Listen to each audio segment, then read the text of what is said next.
Thank you, Mr. Chairman, and thank you both for being here today. Director Haines, last year you testified that, quote, China will continue to essentially expand their nuclear arsenal and diversification for a period of time, end quote. Has that assessment changed, or does the intelligence community still maintain it? That assessment has not changed. And in public reports, we've seen that the DIA has assessed that China will deploy 1,500 warheads by 2035. The STRATCOM Commander General Cotton has also publicly confirmed that China has now surpassed the United States in the number of fixed and mobile land-based launches for ICBM. General Berrier, do you agree with that assessment still? I do agree. Thank you. Director Haines, does the Intelligence Committee assess that China has any interest in pursuing arms control agreements that would restrict their development of nuclear weapons? No, as a general matter, we have not seen China express interest in arms control agreements in this area.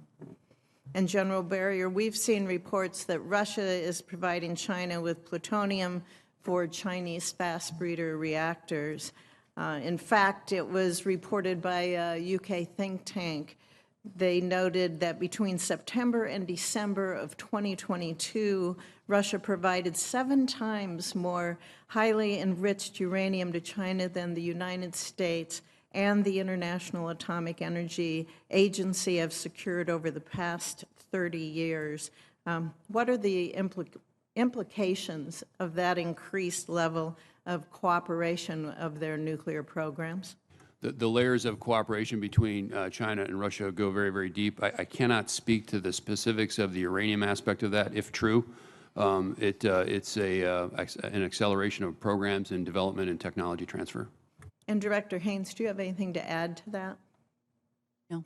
Is there any movement within the administration to look at, first of all, to set up agreements again with Russia? And is there any, I would say, false hope by this administration to believe that they could pull in Russia, let alone trying to pull in China in those talks? I couldn't speak to that just because it's obviously in the policy community, and I'm not sure I would know, frankly, what it is that they're looking at.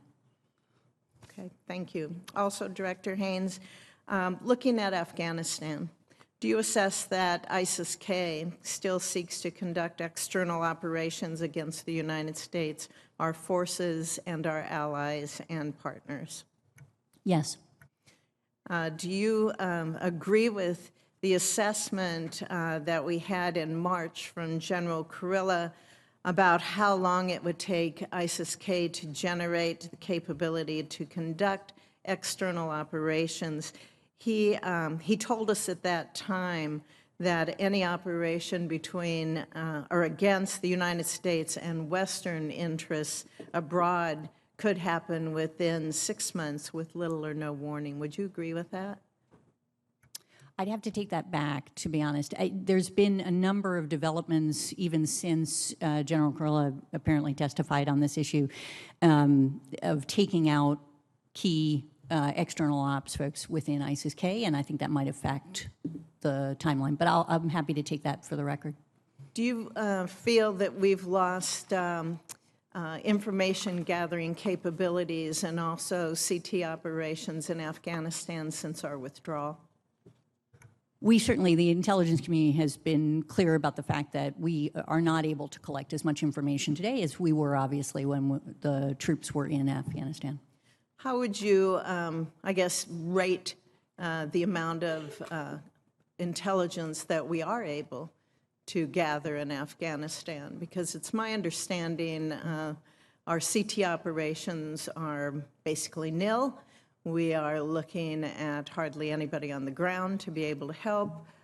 So how do you rate what we are able to get when we're looking at a threat against not just United States interests and persons, but also our Western allies, the growing threats that we're facing there?